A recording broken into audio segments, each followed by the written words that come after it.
Hamilton. It is May 3rd, the day before May 4th. Maybe the force might not be with us, but we are here. But Yeah, we are here. We are here. Welcome to Kojos Corner, right at the intersection of people, participation, power, and politics. mhm. Today we have the one and only Mr. Paul Brown. What's up? And Yep. yes, yes. So um I've been meaning to have you on the show. And so when I sent the invite and you were like, yeah, let's do it, I was like, woo, that's Yeah. good. Yeah. See, what you're saying is I should have made you sweat a bit, eh? Yeah, I was like, man, this guy is hot. He's he's cycling from Hamilton to Toronto. I don't know if he has time in his schedule. Yeah, I've done a bit longer than that too, right? That's not even the longest trip, but yeah, yeah, of Yeah, course. Yeah, anytime, anytime. yeah. So let's get into it. How do you find cycling in Hamilton? Like what is it like? Yeah, I mean, I'm gonna be honest, but you can hear me okay, correct? Yeah, yeah, yeah, yeah. All right. So I'm gonna be honest in saying that because I've cycled a lot more in Toronto, in my experience, cycle in Hamilton is actually awesome. Like Okay. it's perfect and perfectly safe and everything, and I have no major concerns because I'm used to riding around in like downtown Toronto amongst people that might be trying to kill you. Unsure. So I'm very used to like cycling infrastructure in Hamilton. I really appreciate it, and so So good job.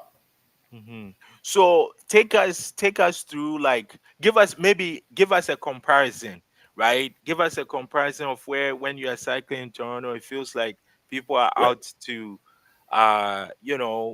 use their vehicle as a weapon versus cycling in Hamilton and everything is cool and Yeah, you're sure. feeling it. Yeah. I mean, I think the best comparison would be the first time that I rode on Canon.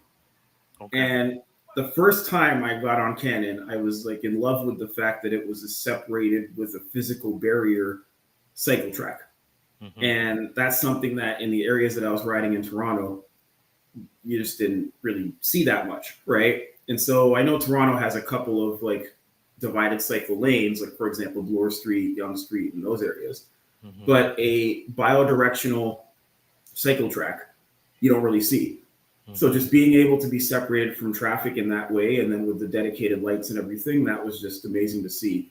So I can compare that to most of my trips around Toronto, and I'm talking about 60, 70 kilometer loop rides. So like a lot of kilometers.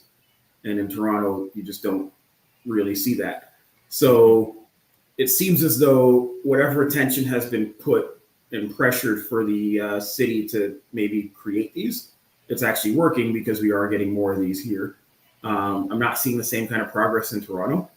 So I really appreciate things like Cannon and like Hunter, now Victoria, all these other cycle tracks that are coming up. Something like the Ketty, which is a safe way for people to go up and down the mountain. I don't think, I can't think of anywhere in Toronto that's like that. Hmm. Yeah, and this is why I try to bring lots of folks on the show, and maybe I'm sure some people will be hearing this and they're like, well, maybe he should have brought some Yeah. cycling Hamiltonian folks that have been advocating. But I think I watch a lot of basketball, and Shaq and Charles Barkley say Yes. two things two things can be true at the same time, right? Like, Yes. as somebody that's using cycling infrastructure in Toronto, when Yep. you now use cycling infrastructure here in Hamilton, you're going to experience some difference, right? Yep. And folks that are used to cycling in in Hamilton, they might be like, man, this thing sucks. There's this, there's that, there's that, there's that, there's that. Yeah, but you know what? I'll tell you this. I'll tell you this. One thing I noticed when I started riding my bike more in Hamilton is I have Toronto habits. And by Okay. Toronto habits, I mean that in Toronto, I was just used to riding my bike everywhere because the cycling infrastructure wasn't safe anywhere. So I was right. So I was just used to kind of putting life in my hands and just kind of going with it. So when I got here, I learned that there are some spots that cyclists just don't ride. And Mhm. it's mainly because you have a safer alternative really close, usually. Mhm. So, like, for example, I knew a guy that went down the Sherman, right? Went down Sherman and then across the escarpment that way. And he was telling me about that. And I was like losing it because that's ridiculous. That's a no no. Yeah. But Yeah. he was a Toronto guy, and he explained to me the same thing that I experienced, right? That when you get here, you just don't think of like this is a bike road versus not. You just ride everywhere because you're at risk everywhere. So you Mhm. kind of just take it as you go, right? So what does that say though about cycling infrastructure in general, right? Like the idea Mhm. that if let's say I were to then go to Burlington, I'm gonna Yes. cycle anywhere, Yep. right? But then the infrastructure is not there.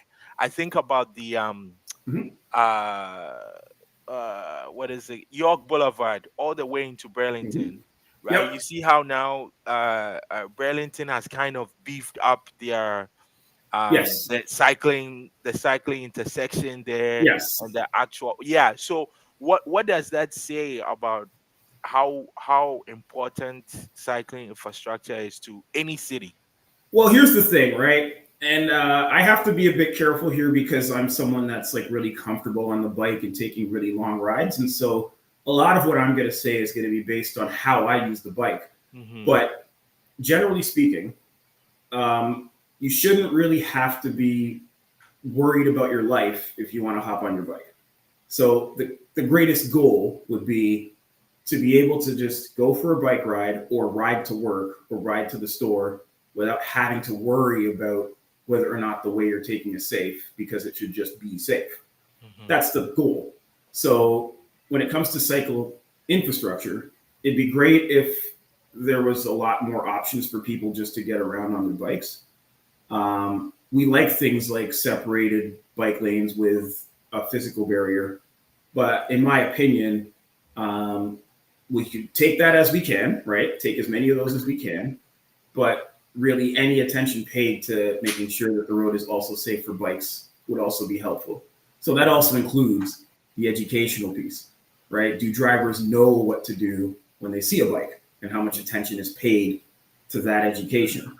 And how many bike lanes are there really versus what we call the share rows, right? Where it's Hmm. just a thing on the floor that says, Yeah. yeah, you can be here too. Well, Yeah, thank that. you. But is that really helping us? Or in Hamilton, what they like to do up here up mountain is the green sign. So they give you a little sign that says you can ride your bike here. Well, thanks, right? I'm like, yo, like, and even sometimes the thing doesn't. Maybe I would appreciate it, like if it's like green parts all Yeah, away, but it's yeah, like one green sign is here. So yeah, it's am I going this way or this way or this way, and yeah, then all of a sudden it shows up another place. That yep. that like literally, I feel like they should just take the signs out because it I'm not doesn't. sure who came up with that. I'm not sure who came up with that. Yeah, and like who decides where those signs go? Because to me, a road with a green sign, and then the next street over, there's no green sign. Does that mean I'm not supposed to have my bike over there, or like what just happened? Right, and maybe I should keep quiet, but we have some Oh, you're people. good, man. Yeah, we have some people chiming in. Sure. Yes, Keddy Trail is even better. That's Love you, Kenny. Mr. Davy, who is Yeah. also an avid cyclist. Hmm. And yes, and he goes on to say that all the mountain accesses should have lanes in his opinion.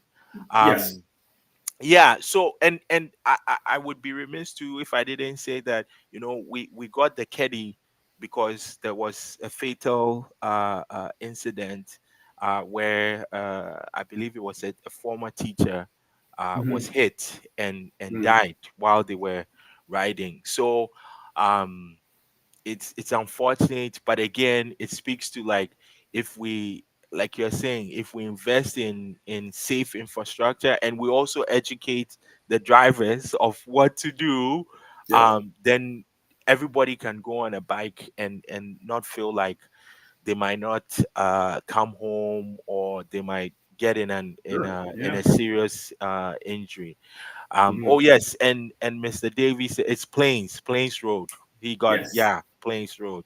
I'm always thinking Hamilton, and I forgot what. Yeah, Plains Yep. Road. So um uh where what are your favorite routes here in Hamilton? Give us, because I think Okay. one thing that I've been trying to do, Hmm. and you know the mayor of Hamilton, right? Yes. Mark Anderson, not Oh, I know him Mark, well. yeah. So Yeah, I know him so very well. Mark is always great at like sharing, um the routes that he uses. Big Yep. shout out to the Hamilton Rambler, who also does videos Yep. of trails and whatnot. Like what are your favorite routes and trails and places you like to ride across the city? Okay, I'm gonna give you like a list. So you Top know, 10 list. bear with me on the list. It's all So good. my favorite trip up the mountain would have to be the escarpment trail. I know I might get some flack for this, but because I do love the Keddy, but mainly because of where I live specifically, it's pretty convenient. But the escarpment trail is like the easiest kind of way up. So I enjoy it, although it puts me a little bit out of the way. It's nice, you go at a slow pace and you're good. Mhm. My favorite trip down would be Wilson, coming out of Ancaster and going into Westdale. Absolutely love Oh, it. okay. Yeah. That's new, and there was some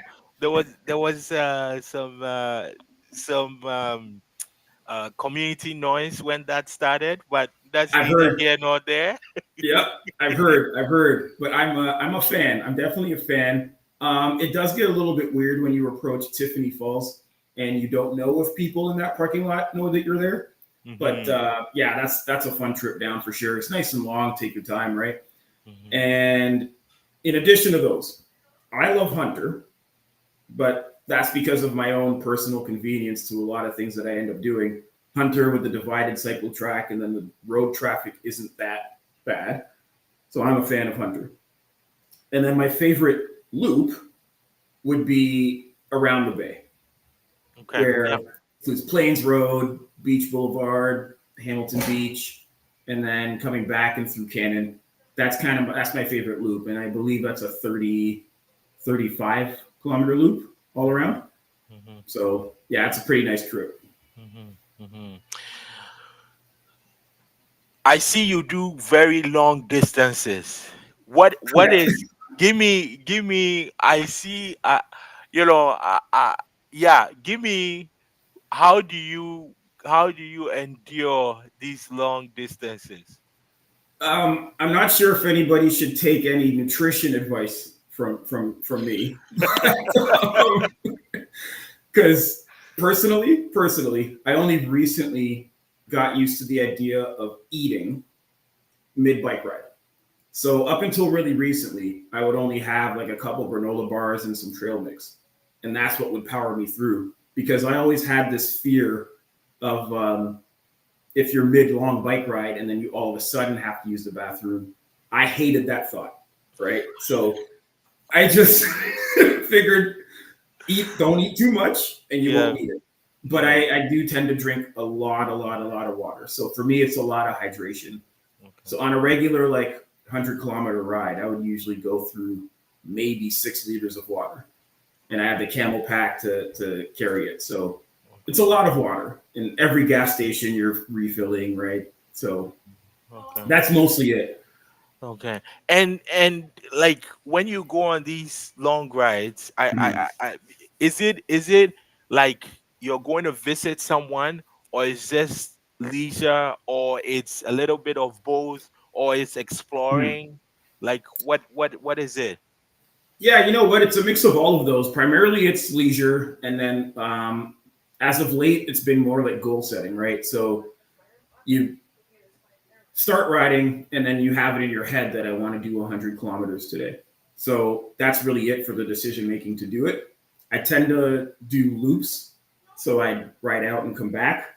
I like to end at home instead of ending at like a go station. But sometimes, if you're going to plan a trip from Toronto to Niagara, for example, right, that's like a destination goal. Hmm. And you want to do that as many times as possible because then you're going to get used to being on the saddle that long. This year's goal is actually to do 200 kilometers in a day and then 300 kilometers in a day. And I want to achieve both of those within this summer. So the planning out of where I'm going to do those rides, that's the fun part, right? To kind of see if I could figure out new places to discover. And sometimes I have a friend or two that would join. This is kind of where Nomads comes in. The idea being that it'd be a club dedicated specifically to helping people reach their goals when it comes to riding. Hmm. So, um, yeah, a lot of it is just kind of that kind of decision to say, I'm going to do a big thing today. Hmm. Sometimes it's to see a friend, but most times it's just, I want to do a big thing today. And that's it. So then let's talk about nomads then. Like Yeah. how did it start? Who started it? Who is it for? Where are the chapters? Yeah, there's a few versions of the origin story, but it ultimately, um, so Buddy J, he was celebrating his 30th birthday and was looking to do something different than like the regular kind of party for his birthday. At around the same time, I was planning and training for a trip from Toronto to Montreal. So I had posted on Instagram that I was going to be training and practicing and riding through the winter to train for this. So while I'm riding through the winter, he saw that I was riding through the winter and was wondering who's this crazy guy that's riding his bike in the winter. Hmm. So that's how we ended up following each other. And then a couple other people that we knew were joining him on this ride to Niagara. So we eventually met on one of these rides where he was heading to Niagara. He invited someone that said he's going to bring a friend, and that friend ended up being me. So Okay.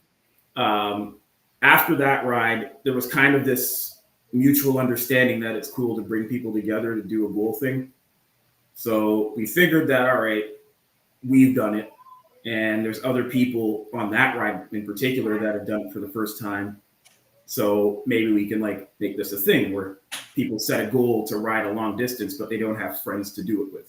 Hmm. Right. Hmm. So if you want to ride 100 kilometers in a day, you have that goal. How would you go about even putting that together? So the idea of nomads would be to help people do that.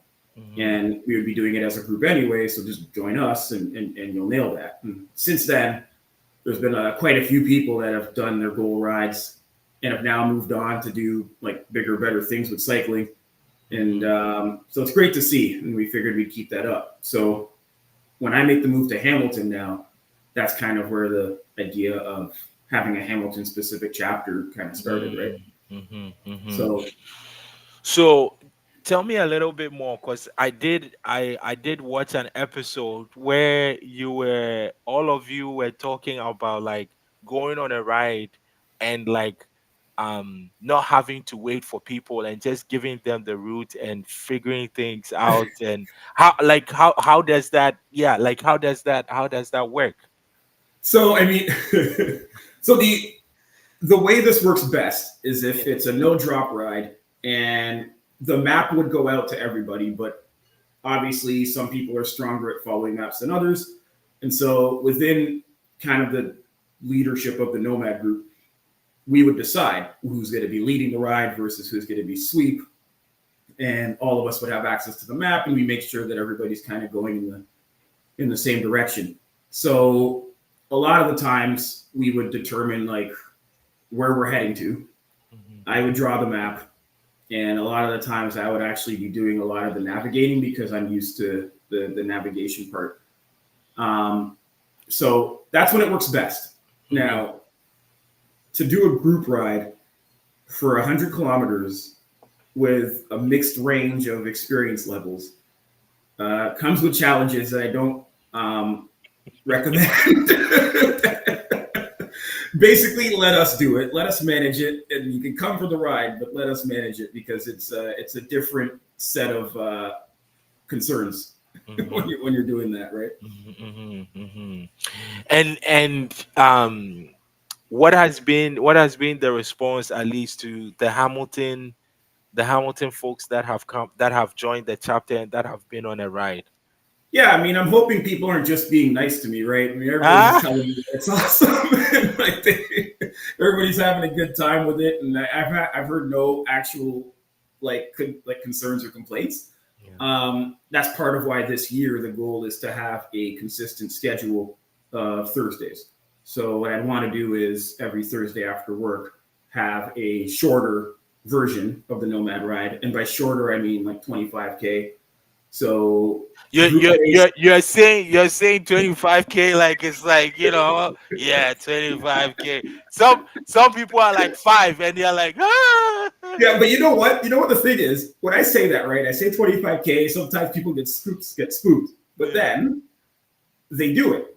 So yeah, like 2 hours in, and they realize, oh wait a minute, I actually did just do the 25K. So it like creeps up on them, right? yeah. Because the after work series would be like a sleepy 25. So not that much climbing. We're not going too fast. We're going to take 2 hours to do it, like that kind of thing, right? Hmm. And Hmm. then if you're comfortable on that, the other part of the goal for Steeltown Nomads is to do the much longer rides on the weekends.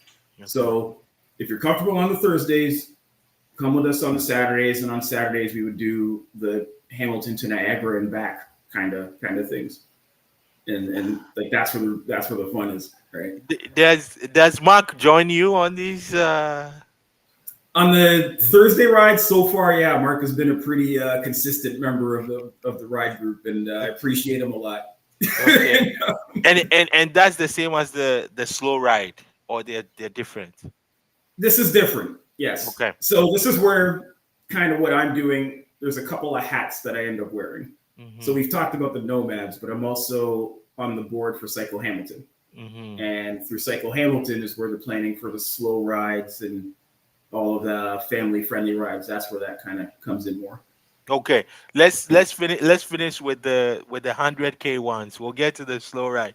Yeah. So if somebody wants to join, how do they reach out to you? How can they get in touch with you? Currently, follow me, PB Cycles. Also, follow nomads.cc, both on Instagram. Currently, that's the main way to get all of the ride information.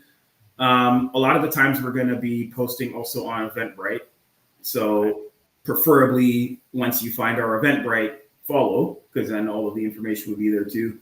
And that's currently the main way. If once we get more of like a regular kind of group following, then the goal would be to have like a WhatsApp group, for example, to do all that communicating through. But right now, it's primarily Instagram.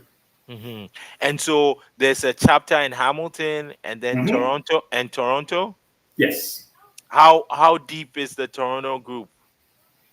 That varies ride to ride. We've had up to 20 people on rides. And then some rides, if it's like raining out. Although, funny enough, the rain rides tend to have like 7 or 8 people that don't know that it's a rain ride. So, so there's a couple of stories of that where like people showed up and then it rained, Yeah. and now we're here. But yeah, those are the kinds of numbers that we usually end up playing with. Although winter obviously was a little bit quieter, but we're getting into summer now, so it's the kind of numbers we're likely Hmm. looking at. Hmm. So one more thing before we get to cycle Hamilton Sure. and other stuff. Um, so you mentioned that you cycle in the winter. I'm gonna come out straight up. Mark knows this. I told him, I've heard. in winter, you ain't finding me on a bike. But but Yeah. to Mark's credit, he's surely convinced me. So when it gets chilly, I've gone out. Now I know where my gloves. Oh I yeah. got that, Yep. and I've started getting my equipment and good clothes and all Well, of that. question to you actually: what do you consider chilly? When is it chilly? Anything below zero.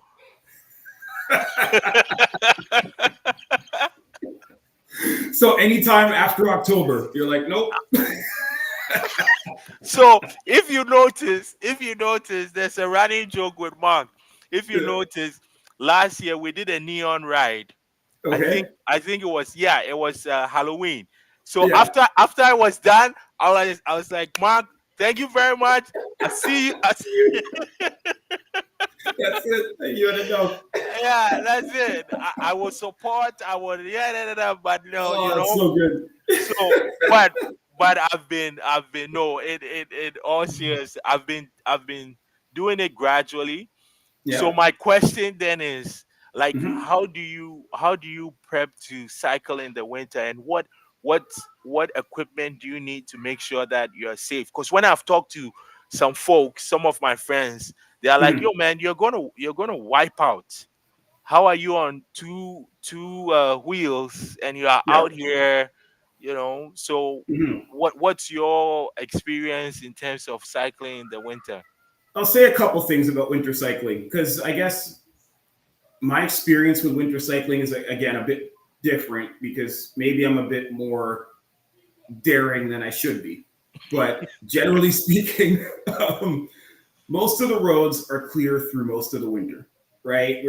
Uh, I'm going to call it blessed with not having a ridiculous amount of snowfall through most of the winter. So through most of the winter, you're only dealing with the really cold temperatures. And just for peace of mind, you'd want like a thicker tire in case you do kind of get into something rough. You are going to have salt on the ground. You are going to have some wet conditions.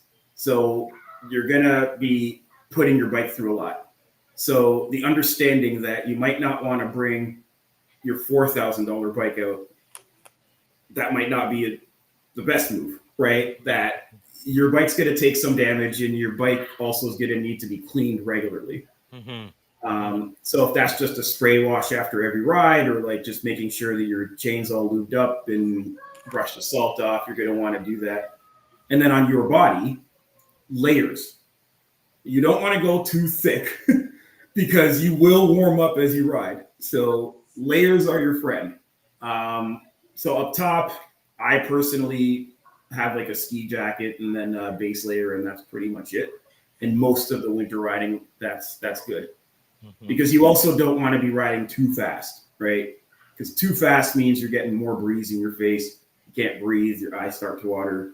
It gets ugly. So you don't Hmm. want to be doing any of that. Hmm. Um, Ski goggles are awesome. You might look funny, but ski goggles are awesome, right? Your helmet, little things like this, right? You're going to want to have a winter hat on or like a layer. So Hmm. your helmet is going to be different to Okay. fit over your hat, right? Hmm. Um, so things like that just to kind of keep warm. I'm a gloves guy. Yeah. I definitely need the gloves. I hate when my fingers are freezing. Hmm. But I know that sometimes then your hands could get sweaty. So you could think about maybe getting gloves that have the like the flap. Okay. Okay. Yeah. Yeah. Yeah. Yeah. So you can get one of those and alternate. I don't have toe covers. I want to get toe covers. I'm more of a hot hands guy, so you put the hot hands in the shoes and it warms your feet up and stuff like that. But that's only when it's like super super cold. Like this winter that we just had, I don't think I Yeah. needed Yeah. It it, wasn't. Yeah. right? Yeah. So a lot of that, like that's mostly it because under normal circumstances, on a windy day, you wouldn't really want to be riding much anyway if it's like a 30-kilometer-an-hour wind. Hmm. So in the winter, you for sure don't want to be doing that. So you're also going to want to be checking the weather that conditions are rideable, Hmm. right? Hmm. Yeah. But otherwise, that's it. One more major piece of advice for winter riding: drink your water. Like you'll forget to drink water because you are cold. And most people, the trigger for drinking water is heat and sweating and that. And that's the only reason why they'll drink water. But you are still getting dehydrated as you're riding in the winter, Hmm. similar to when you're riding in the summer. So drink your water and stay hydrated. That really helps a lot. Okay. All right. Yeah, Yeah. See, look, you're getting all the hot tips right here on Kojos Corner. You won't get it anywhere. I don't know. that's it. Um. We had Mr. Davies say for downtown folks, the Sobe bikes are very good in the winter. Tires have decent traction too. Agreed. Agreed. And the bikes are actually like they're solid steel, so they're super Yo, heavy. they're Right. like So, yeah, totally agree. And then there is debate about whether or not you want to go to studded tires. okay. Personally, I hate the studded tire, but that's mainly because most of my riding is on concrete. And if you have the studded tire on the cold concrete, I tend to feel like slipping. Okay. So I prefer not to, but I understand the safety reason if you're going to go on trails. Mhm. Mhm. Then for sure you're going to want a studded winter tire. Mhm. Mhm. Yeah, so just a thicker tire is good. But yeah, he's right that the Sobeys, that those are built for this. And you don't have Yeah. to clean it after. You can just park it. Yeah. So be on the mountain, yes or no?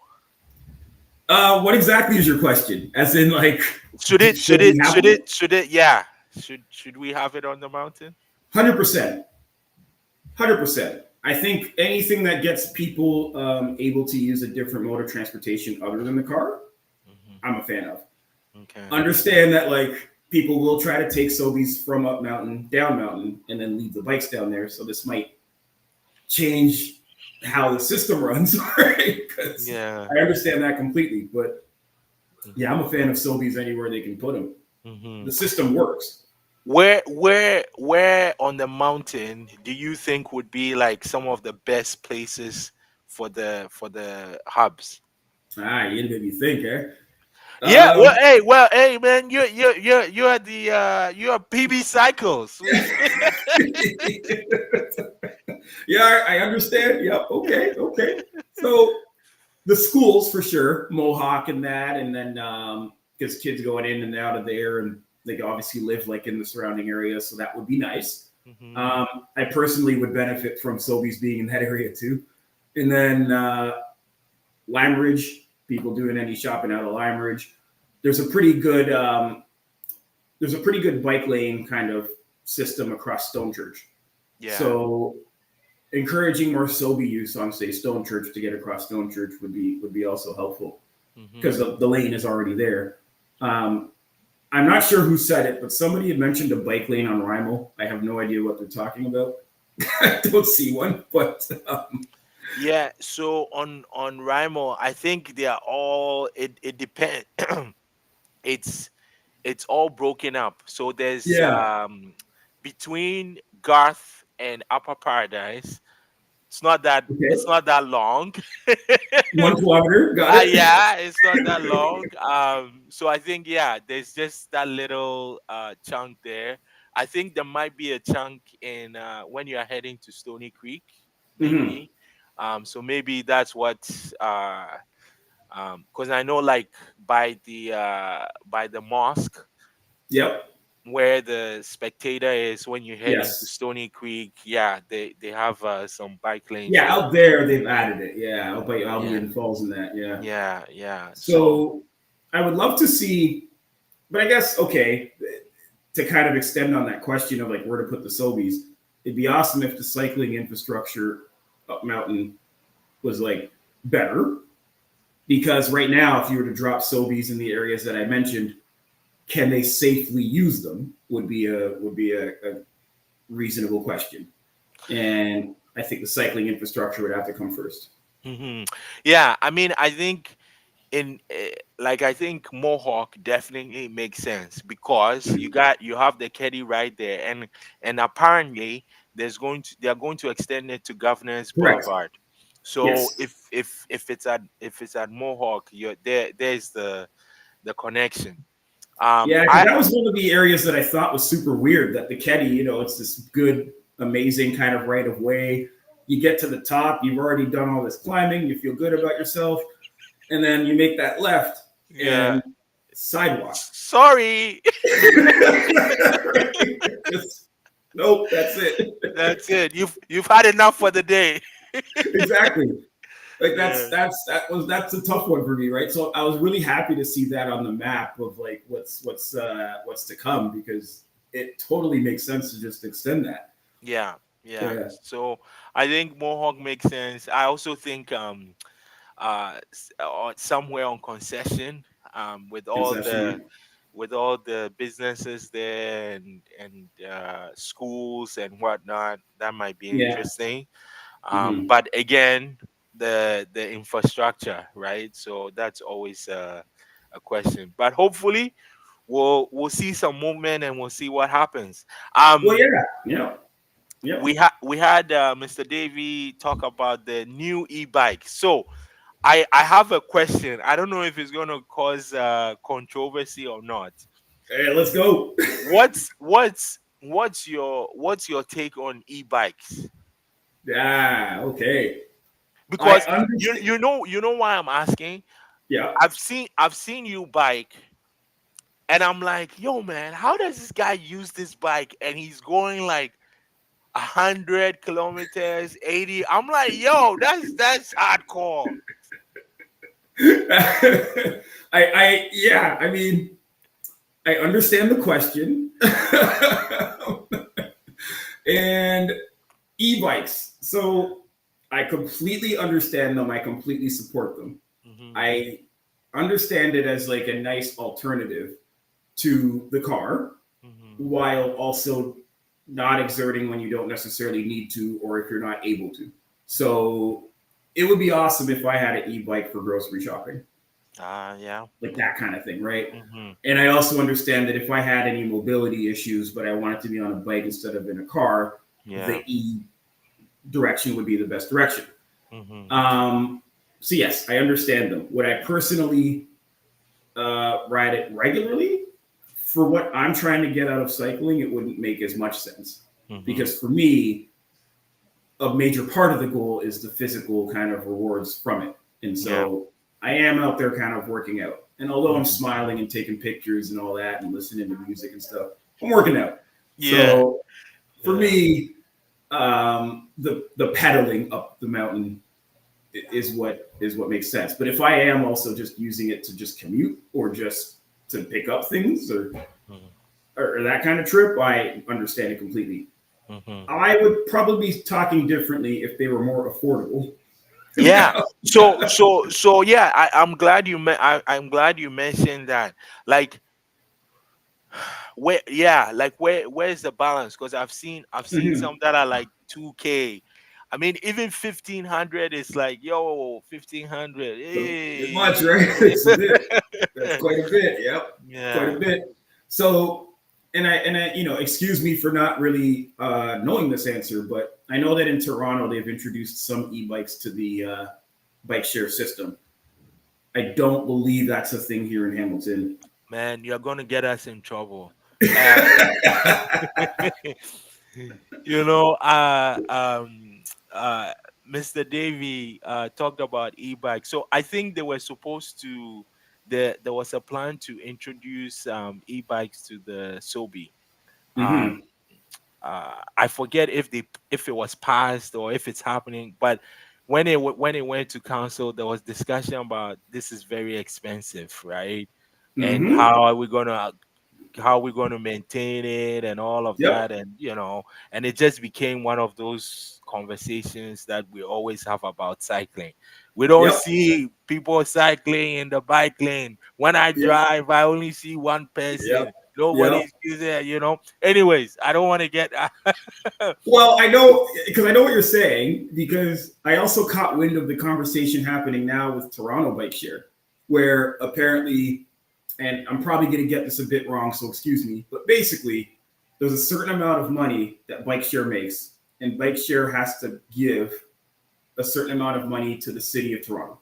Mhm, And as it is right now, that amount is really high. mhm, So Bike Share, which is operated by Green P, like parking in Toronto, mhm, um, they don't have enough money to keep paying the city under their current agreement. So they're mm, trying to get the city to, like, maybe we can't pay you so much. yeah. And this is because they've added things like e-bikes, and they've Mm, like doubled the amount of service stations and stuff since they made the agreement, so they have more costs. But Mhm. now the city doesn't want to revisit the amount of money that they're taking back from bike share. Mhm. So Mhm. now Toronto bike share is actually in a bit of trouble right now. Oh no. So I can imagine if bike share here in Hamilton are looking at that Mhm. and thinking, okay, well, we do have to maybe be careful about the kind of money being spent because we don't know how supportive the city would be in any agreements like that, right? Mhm. So I can Mhm. understand that being a bit of a squeeze for them. Yeah, yeah. I mean, like you said, I think, um, yeah, it adds to how people are going to move from point A to point B. Mhm. Um, Downtown, like the Sobeys being used so much, like students are using it, Yep. families are using it, like it's just important to, I think it also makes like the city vibrant. That's Yeah. like an additional like piece to it, right? Like if you just have Yep. cars and buses zooming up and down and you don't, so, Yeah. but we'll see what happens. So let's get into the other hat that you wear. Hmm. You have so many hats. Too many. Yeah. It's too many. It's way too many. So Cycle Hamilton. What is Yes. Cycle Hamilton? I know, but there might be some folks watching that don't Yeah, know. sure. So what's the Uh, pitch? Psycho Hamilton's primary function is a advocacy group that speaks on behalf of the cycling community in Hamilton with the goal to get more people on bikes. That's the pitch in a nutshell, or the elevator pitch. So we do this mainly by like mainly through advocacy, and our friend Mark does amazing work in that avenue, getting in people's faces in City Hall and making sure that people on Twitter know what we're doing. Yo So man, you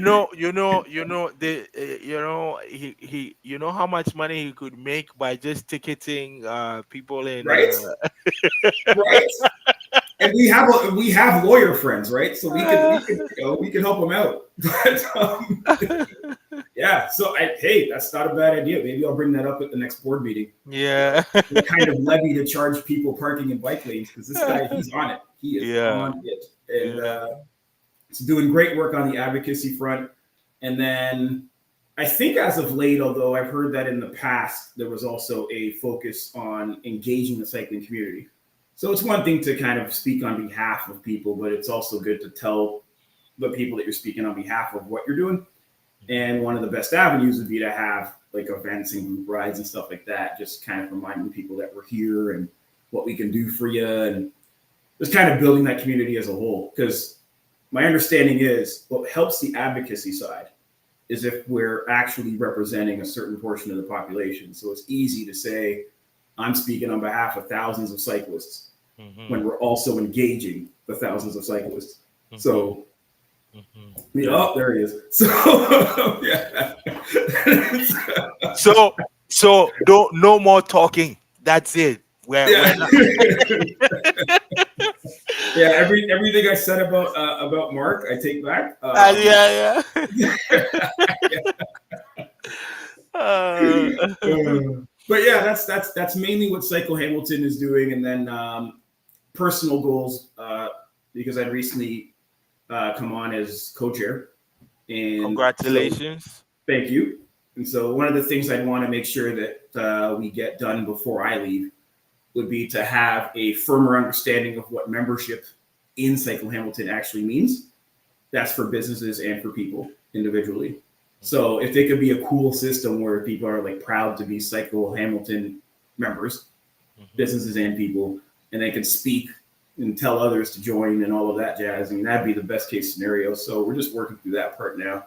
Mhm. And So is there right now? What is the? How do you become a member? Or that's you are still in process of figuring that out. well, right now we have a very functional website where you can go there and basically click the link, and then that gives you access to the very least our newsletter, and so you get the updates to all the stuff that we're doing.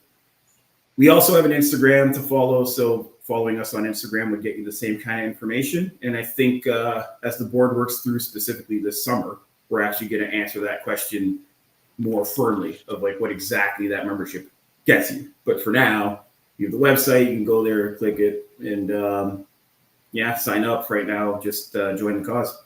Hmm. Yeah. So you see, Mark got here, and we are already in trouble. Apparently, not apparently, we did miss the slow roll. But Yeah. in my defense, you know, it was raining every time I was ready.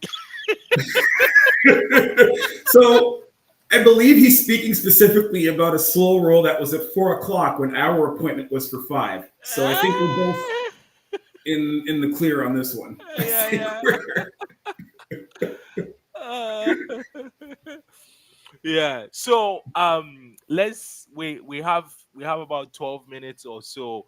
Mhm. Um like what let's keep it light, right? Of course. What do you love about Hamilton? Like, you've been here for a bit now. You're officially Yep. Hamilton resident. Yep. You're out in the community doing Yep. what you do. What Mhm. do you love about Hamilton? Yeah, if I had to pick something immediately, I'd have to say that y'all are so friendly. Like I really appreciate um, the welcoming feel that immediately felt, and yeah, I really honestly feel like really like at home here, right? And that happened pretty quick. That actually happened before I moved because I was already working here, right? So I was Okay. actually involved in Cycle Hamilton before moving here. Okay. So the fact that the community had accepted me so much so quickly was like that's an awesome feel that I don't think I've ever kind of felt like that. Mhm, So that would be like my main thing. mhm. I'm also a fan of a lot of the food options. There is some good food in this place. Okay, you gotta list them. You gotta list them. Let's go. Oh, okay. Oh, all right. There's Cadence Weapon, a musician, did Yeah. like top 5 places to get subs, and To it get blew up. subs. So yes, so Okay. this is your chance.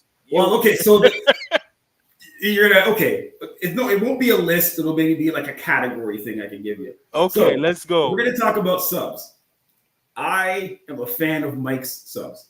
Okay, Cadence said the same thing too. Yep.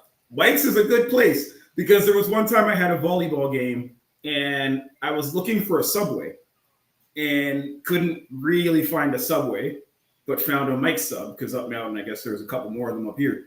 So pulled into the Mike's sub, and when they said we only take cash, they didn't take debit. I was like, this is going to be good. This is a sign of a good place. Yeah, yeah. So for subs, Mike subs. Okay, For shawarmas, and there's some debate about whether or not they actually sell shawarmas, but Lulu's. okay, yeah. So Lulu's down at John and King William. King William, yeah. That's a proper place. Now it's debatable about whether or not it's a shawarma. They do Okay, sell chicken and rice with pitas on the side. So, is it a shawarma? Do they sell shawarmas? Whatever. okay, And then right across the street from them, current favorite pizza place. I'm going to split your audience here. Tony G's. okay.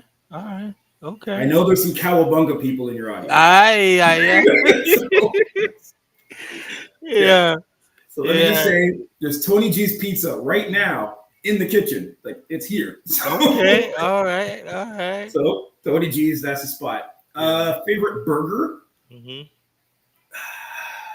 It's a tough decision because my first answer would be the Ship Okay. on Augusta. Yeah. They have the Paradise, the cheeseburger in Paradise. But I also like hamburger, also the one on King William. So Okay. Yeah. between Yeah. those two, it's like it's close. Okay. All right. All right. Any other foodie suggestions? I mean, you know what? Hamilton's gonna make me a fat person. That's why I gotta stay on Uh the oh yeah. bike. That's what I was gonna say. You're Yeah, doing 100-kilometer rides. By the time you yeah, get to 50 halfway, I'm sure that's everything it. will be gone.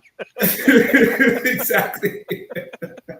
Yeah, exactly. Yeah. So I mean, it's so much, and honestly, like at any place, all these places that I've talked about, these are people that have gone maybe several times, and so they're super friendly. They call me by name when I show up, and like it's nice little small towny kind of feel in my opinion. So Yeah. great place, great places.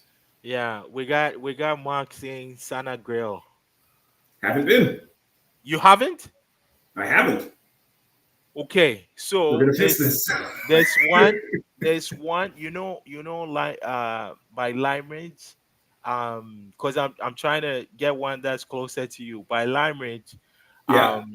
where the Fortinos is. There's a Yes. plaza in Wall there. Road. Yeah. Yeah, there's a Sana Grill in there. Okay. There's one on Upper Paradise as well. So I've given you two options. Two close options. Still two pretty close options. Yeah. Yeah, And that yeah, grill. Okay. Yeah. yeah. Yeah, well, this is not the last time that you'll be on Kojos Corner, but we I appreciate it, appreciate man. I appreciate it. Yeah. we appreciate you coming on the show and sharing your perspective. Mhm. This is what our show is about. We bring people in to just vibe. Mhm. Sometimes it's tough topics, but Sure. we try and do it in a cordial way. Yep.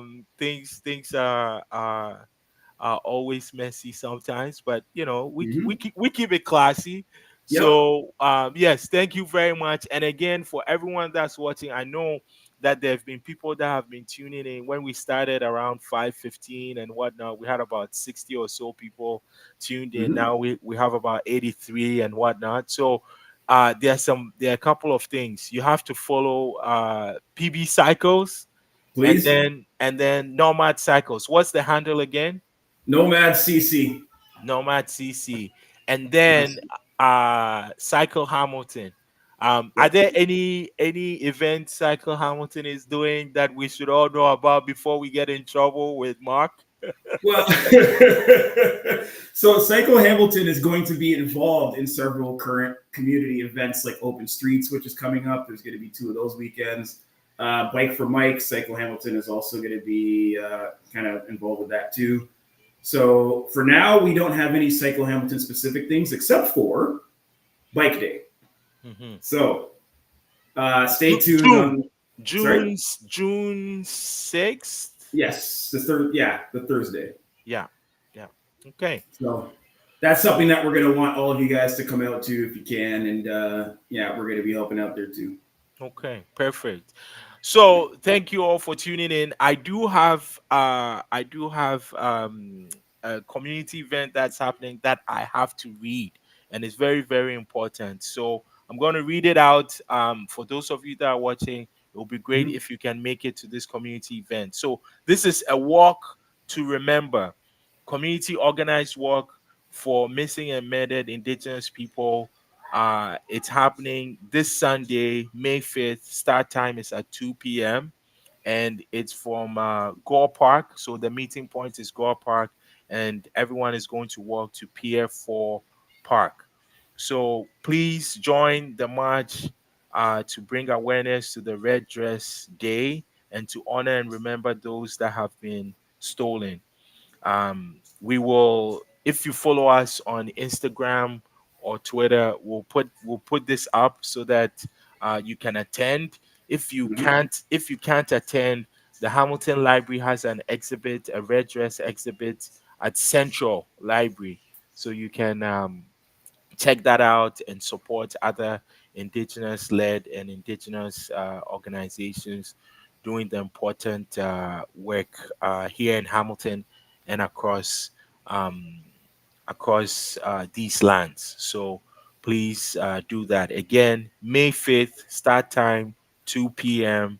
Meeting point is Gore Park and walking to Pier 4 Park. So hopefully we'll see some of you there. And Paul, thank you very, very much. Thank you And for having me. yes, and to everyone watching, thank you for tuning in. We are back again next week. Next week we're talking intimate partner violence here in the province.